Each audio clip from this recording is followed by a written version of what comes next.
designing programs for the Isochain hybrid weightlifters, people who like to use the Isochain and also work out in the gym, aka yours truly. I know that we're attracting a lot of different types of people from all walks of life, which is totally awesome in my opinion. I'm gonna have one for the IOs, the Isochain only. That will be coming soon, so stay tuned for that. Let's talk about how to design programs, and I want to take a quick second to tell you guys a little bit of history on me. I used to work at Planet Fitness, and I worked at Planet Fitness for about 5 years. My final year working at Planet Fitness, I was the personal trainer over in the central PA area here. Even though my, at the time, managers didn't really like me doing this, when I was just the front desk guy, I would have these little pieces of paper, just like this. I'd take it from the printer, or a copying machine that we have in the office. I take it, I would just be designing programs. I would just design them. I'd be like, what would make this workout flow nicely? Or what would get the best results? And I'd write it down, split the sets, reps, weights, whatever, and I'd just do this. Hey, how's it going, sir? Yep, you like to sign up for a membership? All right, I got you. Come right over here. There's our starting plan. I could almost recite it, but that's what I did. That's what I used to do. I just designed programs and I just threw them away. A lot of them I still kept though. I have them in the basement, middle part of our basement here. Maybe I should dig that up and make a video on that. So when we're talking about hybrid weightlifting, what gets us the most bang for our buck? We know that Isochain is working smarter and not harder.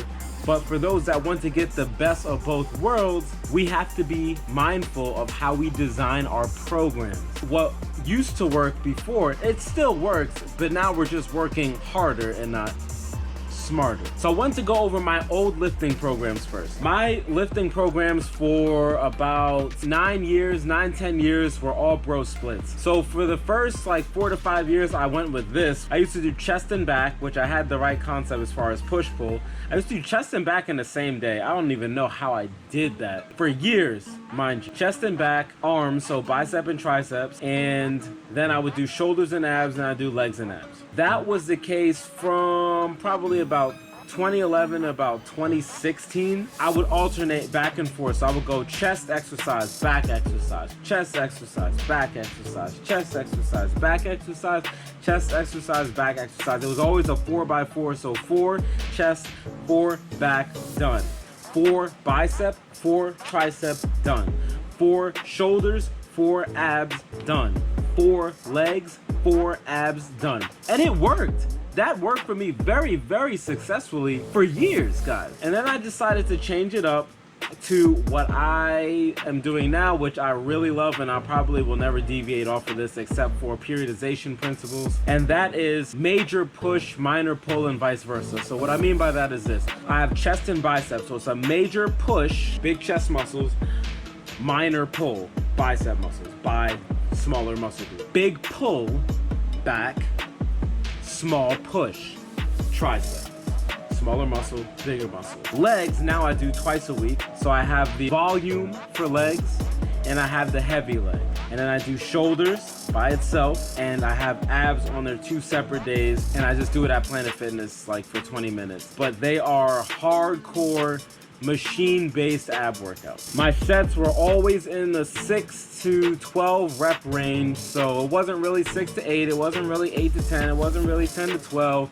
It was anywhere between 6 and 12. So when 8 was good enough, I would go to 10, and when 10 was easy enough, I go to 12, and when 12 was easy enough, I go to the next weight.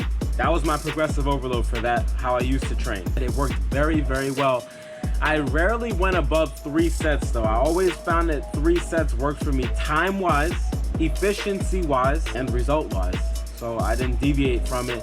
The only time I really went for 4 is if I was truly struggling with a weight or exercise in particular, and it's like, okay, we need to bust through this plateau. It's time to do 4. My total times for workouts would probably be about 1.5 to 2 hours, and I did it faithfully every single freaking week for years. Every week. Put in the right playlist, man, it is off to the races. I could be there for hours and it didn't even matter. But that was with the lack of knowledge. Now, incorporating the Isochain for me in particular was a bit tricky at first. When I first started to incorporate the Isochain, I didn't really change anything in the gym. I was still doing my hour and a half to 2 hours. It was more about an hour and a half, so 90 minutes workout lifting sessions. And then the Isochain, I was doing the Sweet 16 back in October, so the Sweet 16 ran me about 15 minutes, 20 if I was bullshitting. So about 15 minutes. Even looking at it now with the chain link and everything, I didn't have the blue tape for the chain link, so it was just kind of 1, 2, 3, 4. Yeah, could you imagine? Can you imagine still doing that right now 9 months later? I continued to read the isometric manual. I realized that I didn't really need to do all that. So what I started to do was with the Power 45, I started to cut one exercise off of each muscle group. So instead of 4 and 4, I started doing 3 and 3. That cut my workout to about an hour and 10, hour and 15 minutes. So my next goal was to cut it to 45 minutes. Is that optimal? Yes. Is it time efficient? Yes. Was I afraid of getting the same results that I was working literally double the amount of time? Yes, I was. There was nothing to be afraid of this entire time. In fact, I've worked 45, at most an hour if I'm out talking to the gym members and stuff, but it's about a 45-minute session for each one of my splits. Let me tell you about what the splits are. Now I'm gonna give you an idea on what the Isochain workout is. I just think that sometimes it's interesting with what I've learned from the isometric manual, because it really I remember there was a specific page in there that talked about, like, it almost feels like you're cheating. Like you're not doing. But the thing about this is I'm still utilizing progressive overload in the gym. Yes, the Isochain too, but in the gym, and it's still been going up. Now, I know that it's being supplemented by the Isochain work, but I just find it fascinating. So that's my split now. I really like that it's only taking 45 minutes to do all that. So I'm only doing 6 exercises, 3 per muscle group. It's about a minute, maybe minute and a half, depending on the intensity and weight of the workout, about 2 minutes. Like the dumbbell chest press that you saw, that's 2 minutes. Normally I'd be like, okay, well, I need to spend more time in the gym because 3 and 3 is just not good enough for me. I'm not saying that for everyone else, because everyone is at different points in their training.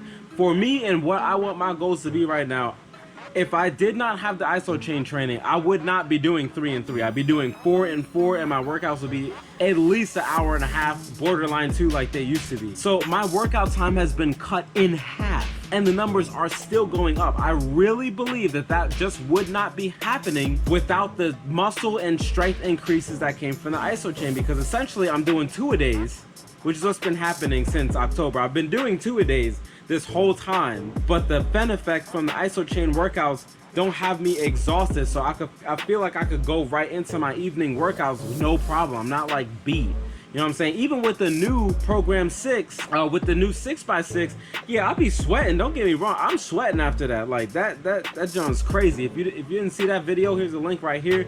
You should check it out. It's a custom 6x6 that I made, so you can mix and match and pick and choose whichever exercises you want to use for your specific training, and just plug and play and what you want to do and go to town. I find that this is working the best so far. There have been times where I look at the Isochain and I'm just like, oh my gosh, I have to do this today. And it's kind of daunting because I know I'm trying to tell myself it's only 15 minutes, bro, it's only 15 minutes. And I do it anyway, but it's a fantastic supplement to my weightlifting. It is great. The last thing I wanted to cover was what I'm using the Isochain for in my weightlifting. I decided, and I am so happy that I did. I will be making a video on this. Stay tuned for it. I love this. Using the Isochain average mode as my finisher for every muscle group. Here's what I mean. When I'm using the Isochain in the gym, right? So the people are now seeing this.